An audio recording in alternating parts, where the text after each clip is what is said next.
Welcome to my Burlington Northern Santa Fe Railroad model railroad layout set in the fictional town of Stevens, New Mexico. We've got a yard in the town and we've got a number of industries. There's New Mexico Sand and Gravel up on the mountainside, New Mexico Green Chili, a processor of chilies put in cans. We've got Habanero Gas supplying gas to local customers, Sandia Scrap and Salvage, and Transload Logistics. They unload rail cars into trucks.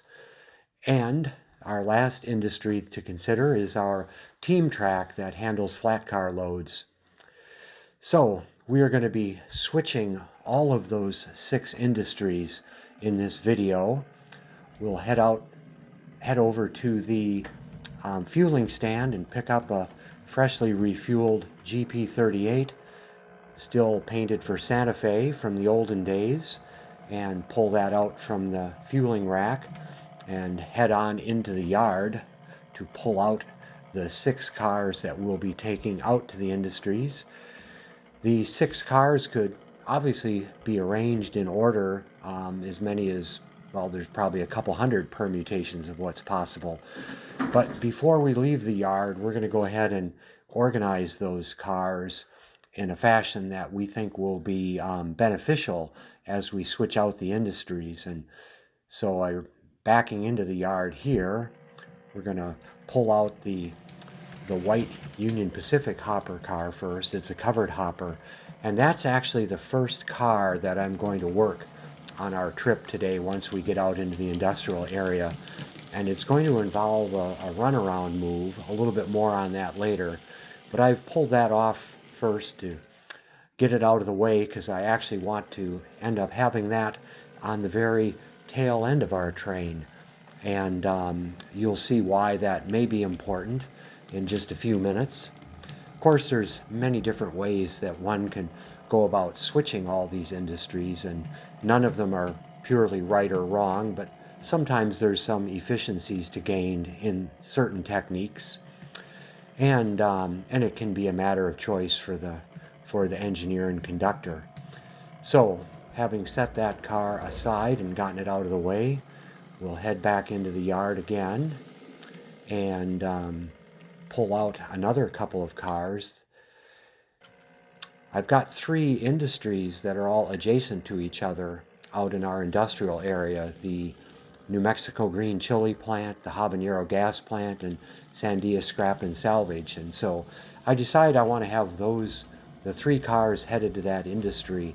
I want to have them all adjacent to each other in line in my consist. So I'm pulling out the Wisconsin Central boxcar and that tank car of BNSF, and you'll see why in a minute, because there's in between them and the covered hopper I need for transload logistics is an open top hopper that goes to sand and gravel, and I just don't want that car headed for sand and gravel right in the middle of those 3. So we set the boxcar and the tank car aside for just a moment, and we'll get our trusty GP38 relined back onto the original track where the cars were residing. And we're actually going to couple onto that CSX open top hopper, which is the next car. You can't really see it too well, but it's back there kind of hiding behind that white car. And we've grabbed onto the CSX open top hopper. And in fact, that's actually the last car that I'm going to work on this particular run, and I elect to keep that right up there, right behind the locomotive, because it will be the last car to switch, and it'll be nice and convenient to have that right up by the head end as we finish up our workday. So we've got that car where we want. It's now out of the way and we'll grab onto that boxcar and tank car that are part of the work at the industrial complex. Pull back forward a little bit so we can get back onto track number 1 in the yard.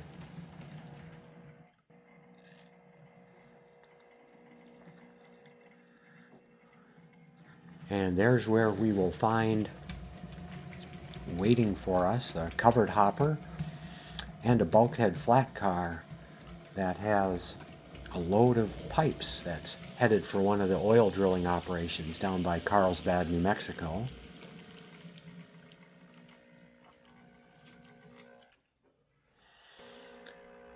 And you may recall that white Union Pacific covered hopper there you see waiting there, that was the last car that's going to be on our train. So we're going to pull forward and then back down that track to pick up that car. Looking back on it, I'm not sure why I pushed that car all the way back down there. There probably was no reason to do that, but I did it. I think I was leaving room to maybe put some other cars in front of it temporarily, but didn't need it. Sometimes in the real world of what we might call drilling the yard, the engineer, or excuse me, the conductor or the switchman might have ridden that car all the way down there to where we dumped it off, because maybe they just had to walk to the adjacent track for their next operation of uncoupling cars, and then the engineer, conductor, and switchman will sometimes figure out, they might push things a little further or a little bit less distance in order to help the switchman or conductor not have to walk so much around the yard. So we've got our train assembled.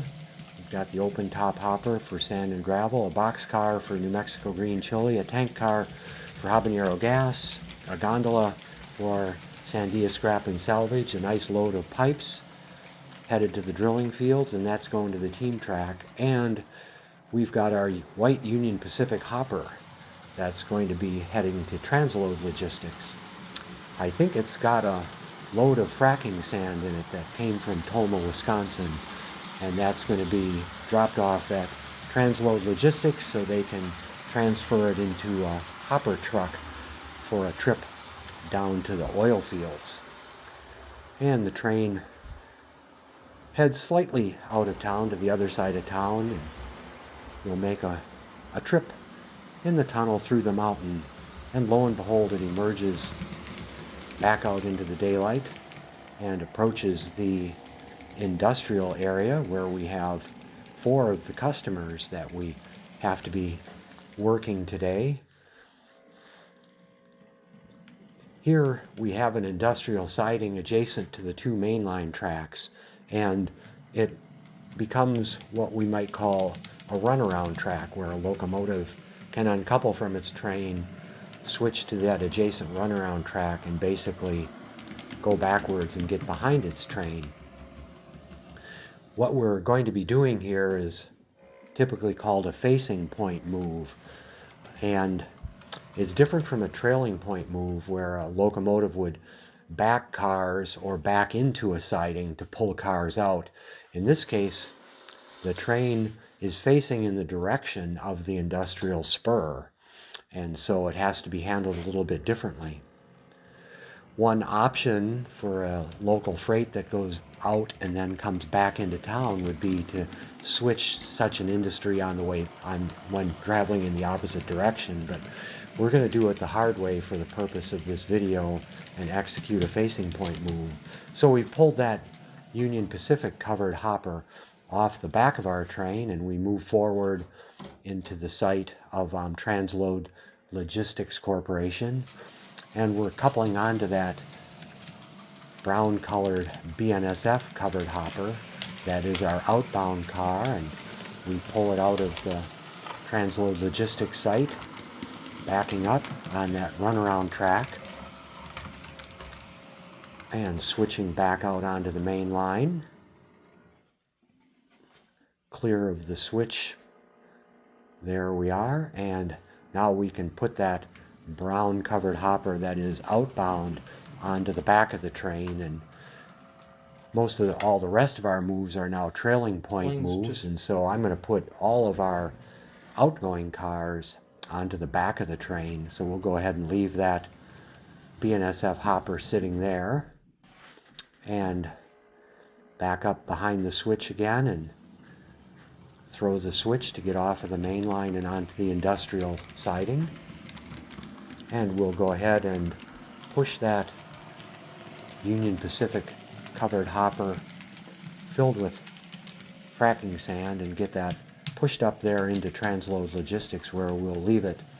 Transload Logistics, on my layout, a lot of the stuff they're handling is fracking sand to go to oil fields down by Artesia and Carlsbad, New Mexico, and those go in covered hoppers. Obviously, there's a reason they don't want that product to get wet. And we also handle a bunch of fertilizer there that's heading to the pecan fields and also the fields where they grow the wonderful hatch chilies, the green chilies. So now we've dropped that car there. In our next operation, we are going to, in quick succession, pull out the 3 outgoing cars from these other 3 industries. We've got a gondola loaded with metal scrap coming out of Sandia Scrap and Salvage. There's an interesting load on there that is real metal. I was able to, a couple years ago, I went to Ace Hardware where they cut pipes to length and cut threads into them, and was able to get a Ziploc bag full of metal shavings and scrap and put them in a bucket with some water to rust them and turn them into some nice looking scrap for on the model railroad. Having picked up that car, we'll go ahead and back down the siding for habanero gas and pull out an empty tank car that had propane in it at one time. And we pull forward that switch, and we will now back our train up to the Sioux Line boxcar there that has more than likely has a nice load of pallets full of cases of New Mexico green chilies processed in jars, and I believe that load there is heading off to the Kroger grocery store warehouse somewhere over by Cincinnati, Ohio. And we'll pull forward to clear the switches and back those 3 outgoing cars out onto the main line and get them out of our way. They will sit there until we reassemble the train in just a few minutes. Now, in an operating session with a number of operators working trains, we'll have a crew working this local, but there will be another crew in an operating session taking some long distance freight trains through the area. And also we've got an intermodal high priority train and an Amtrak passenger train, which is high priority. And while the local crew is doing all this switching, in many cases, higher priority trains are going to be coming through on the main line, and the local crew will, in essence, have to clear the main, stop their switching activities for a few minutes to let those higher priority trains through. So this is actually moving pretty quick compared to an operating session.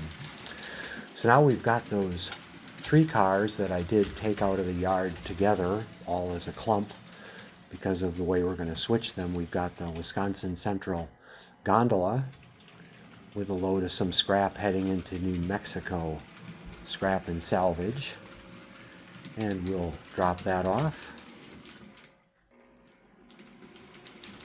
pull forward far enough to clear the switch you see right there where the tank is coming to a stop, and we will back that tank car full of propane gas into habanero gas.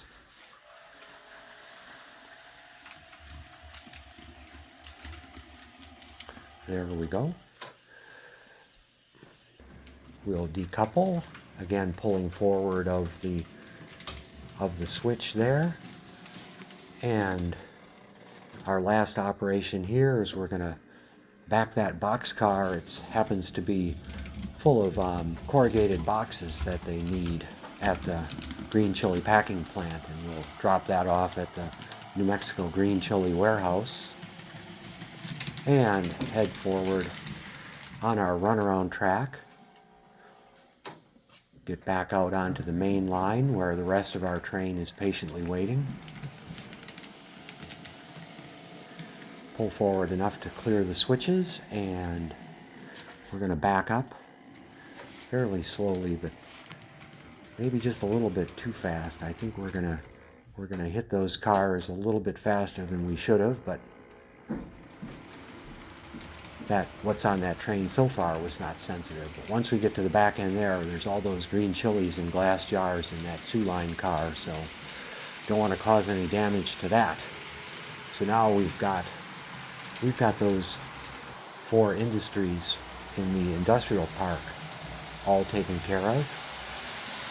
4 cars pulled out and 4 cars dropped off. I'm going to head past the Amtrak station and head just a little bit further over to the other side of town, right on the other side of downtown.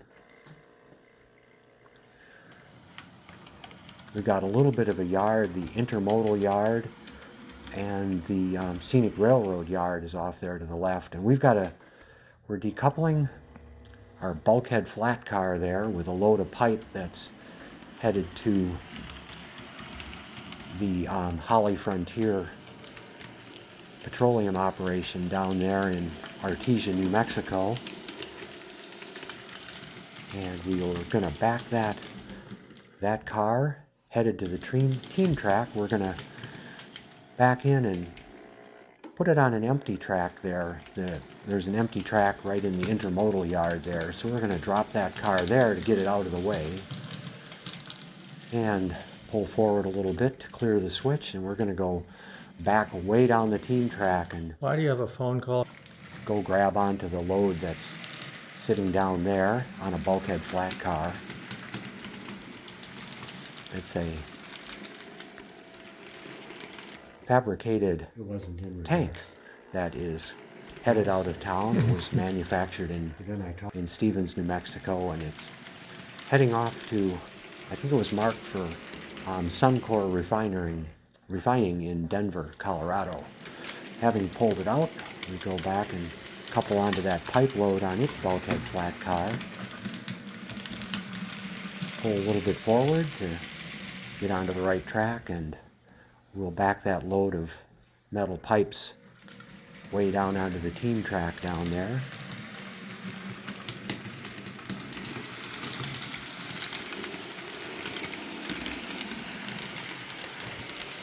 And after dropping that off, we're going to pull out of that yard, back out onto the main line, and connect with the rest of our train so we can head a little bit further out of town. Our next destination is going to be New Mexico Sand and Gravel.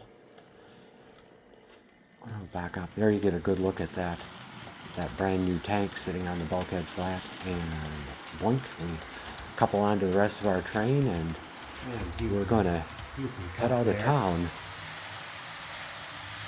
head up the mountainside a little bit up to where the quarry is and the gravel and sand operation. Having passed through the warehouse district, which is now converted to a lot of other businesses, head up the mountain and into the tunnel under the mountain, and in just a moment, like magic, we reappear on the other side, pulling around New Mexico Sand and Gravel. We're going to come to a stop right up there by the switch. There's our CSX open top hopper filled with a bunch of rocks. Don't know why rocks are going to a sand and gravel plant, but what the heck. We'll back on into the New Mexico Sand and Gravel plant, where we've got a CN hopper car waiting there that is outbound. Pull back out onto the main, get past the switch, and there we go. And boink. We couple that CN hopper onto our train, pull forward, and now we simply have to back that CSX hopper into New Mexico Sand and Gravel. There it goes. So we've uncoupled there, We'll pull back out onto the main line and quickly reconnect our vintage GP38 locomotive to the train.